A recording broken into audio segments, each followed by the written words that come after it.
Welcome to Click for IB Biology. Here we're trying to establish a link between the molecular biology that we've studied in the structure of DNA and in protein synthesis with the life cycle of human beings and onto inheritance genetics.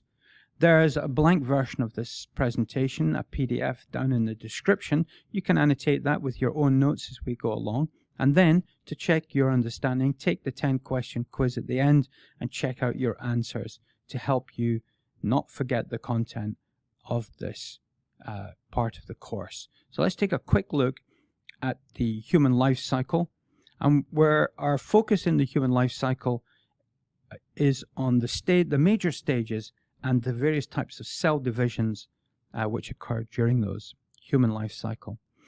We're going to begin with the adult, and here in the use of the word adult, what we are referring to is the idea of sexual maturity.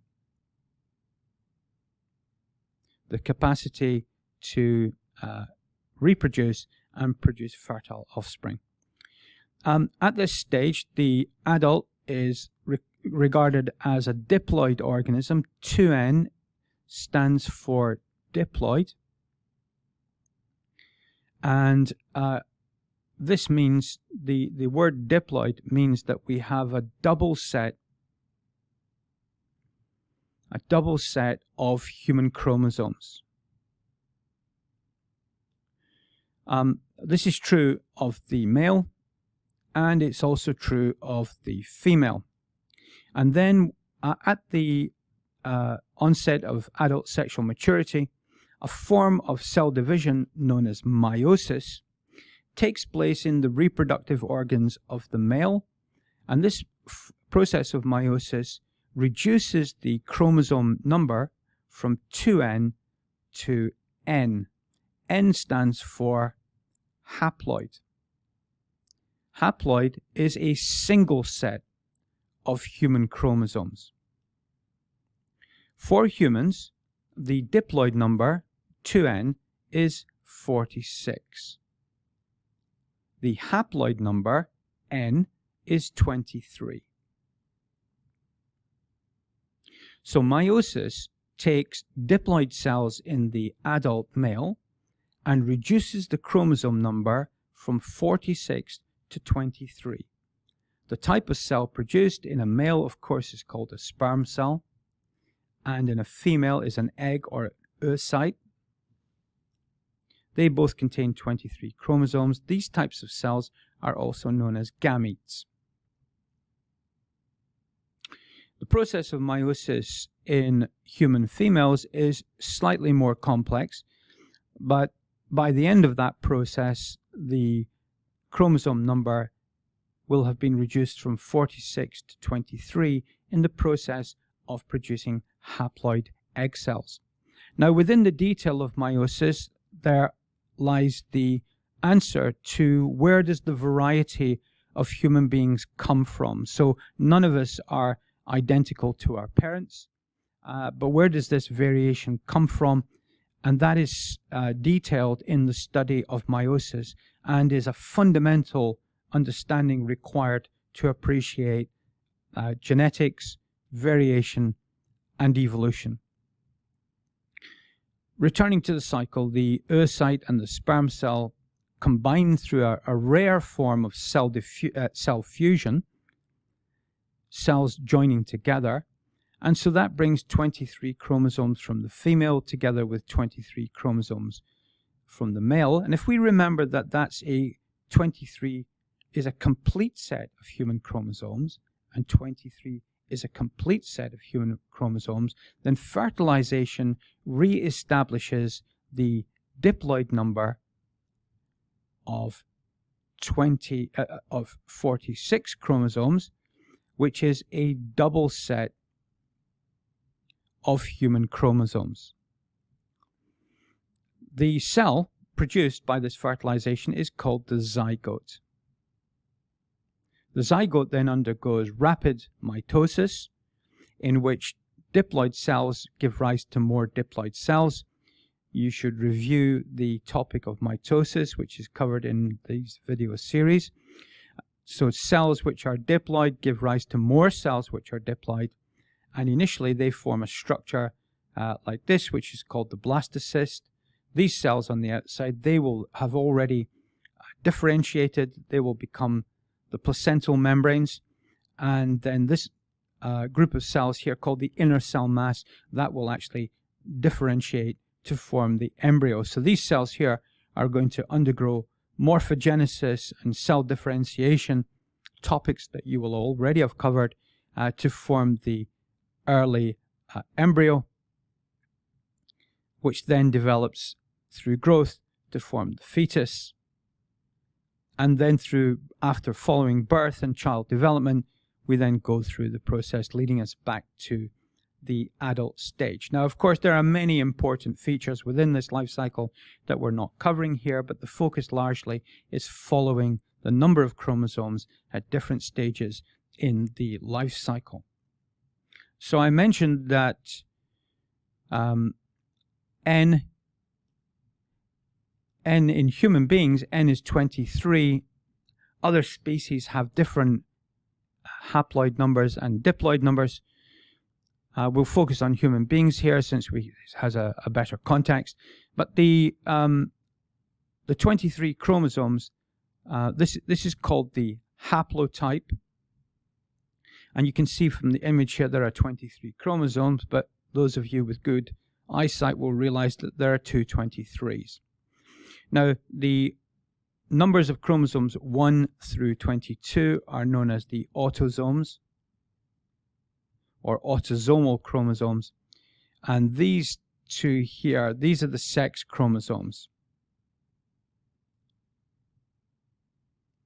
And you can see that this features this large chromosome here, which is the X, and the smaller one, which is the Y. So you may be familiar with the fact that in the human egg cell, indeed in egg cells like this, then what would be present in there would be a single X chromosome along with the other 22 autosomes. A Y, sorry, I beg your pardon, in the sperm cell, what would be present in the cell there would be the 22 autosomes and either an X or a Y chromosome. So in this respect, they can be different. The Human Genome Project, which ended in 2003 and then details were completed in 2022, mapped the location of genes onto these chromosomes.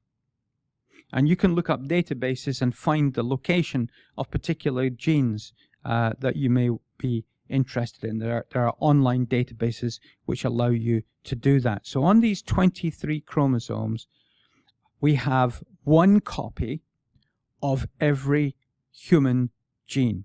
This is an important point.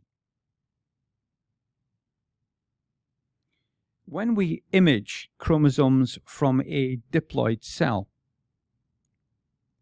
and then we see that there are 46 chromosomes, what we find is that the 46 are in fact made up of pairs. And that pairing is based on shape and size. In the first instance, from a photograph. We call these pairs the homologous pairs. And so we know the following, that for each homologous pair, one of them came from your biological father and the other one came from your mother. Sorry about the symbol. And that's true for each of the 23 pairs. And if we come down to this one, which is quite interesting, then we know in this particular one that this X definitely came from the maternal side, and we know that this Y definitely came from the paternal side, from the father's side. Where you have a female karyotype, where you have XX chromosomes, simply looking at the image doesn't tell us where each of the X's has come from, although we do know that it comes from the mother or the father. So our diploid pairs, our homologous pairs, There are 23 of them.